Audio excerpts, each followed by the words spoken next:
Ma'asyiral muslimin rahimakumullah.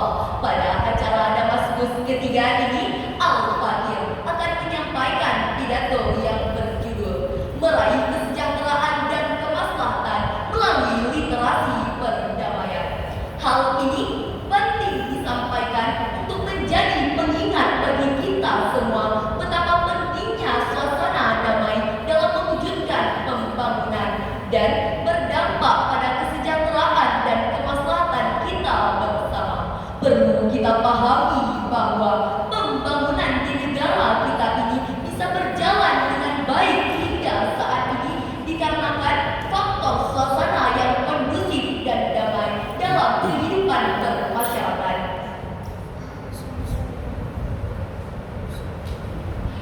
Dengan perdamaian kita juga bisa meningkatkan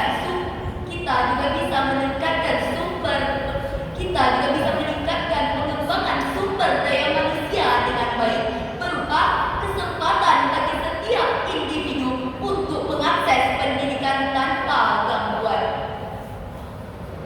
Berbeda jika suasana dan kondisi perselisihan dan peperangan terus menghantui, maka bisa dipastikan bahwa pembangunan untuk meraih kesejahteraan dan kemaslahatan hanya menjadi impian. Hal ini telah diingatkan oleh Rasulullah SAW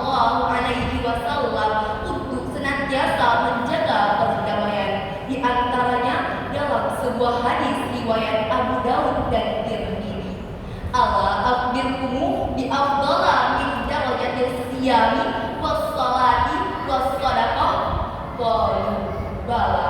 Qala salahul dzatil baini fa inna fasada dzatil baini hiyal hariqah.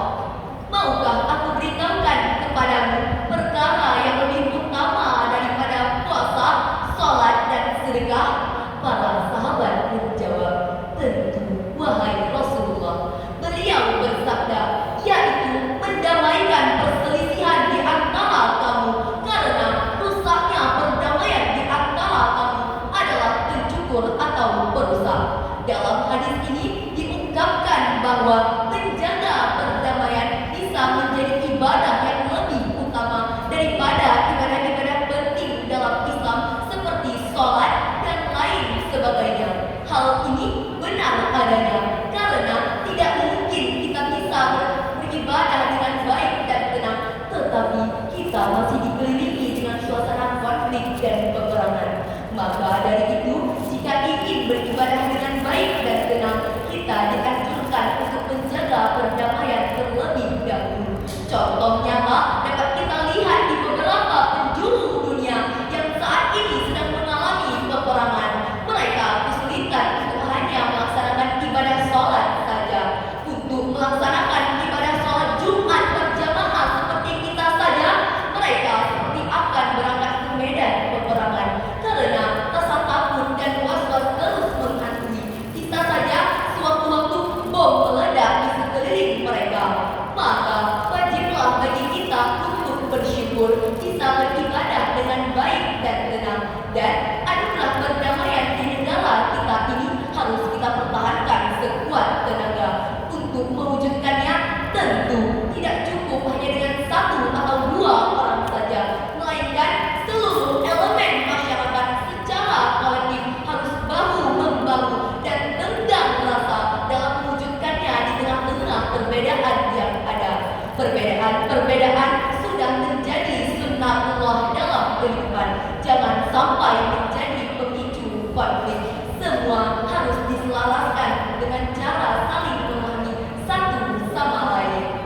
Hal ini telah diingatkan oleh Allah di dalam Al-Quran, surah Al-Hujurat ayat 13. Bismillahirrahmanirrahim. Ya ayyuhan nasu inna khalaqnakum min dzakarin wa untha wa ja'alnakum syu'uban wa qabaila lita'arafu inna akramakum indallahi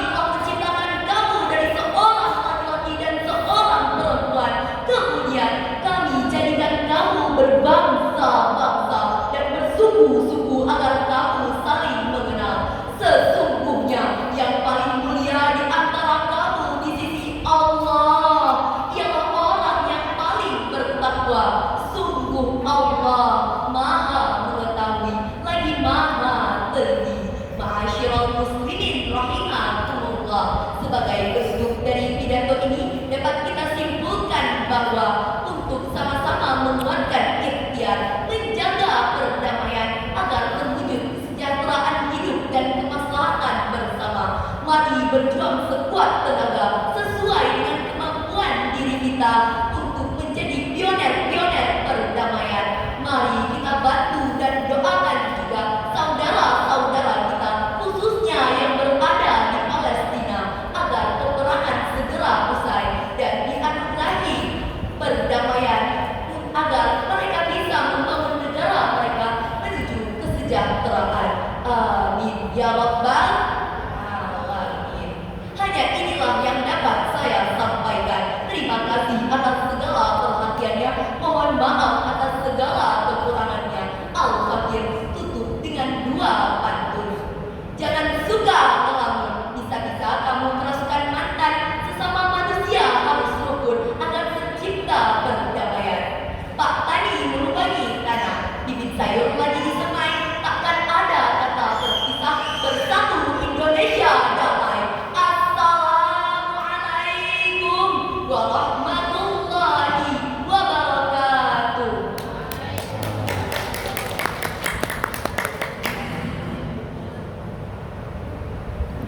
Peserta yang baru saja tampil bernama Naila Fakira, utusan dari STPS Samudra Pasar.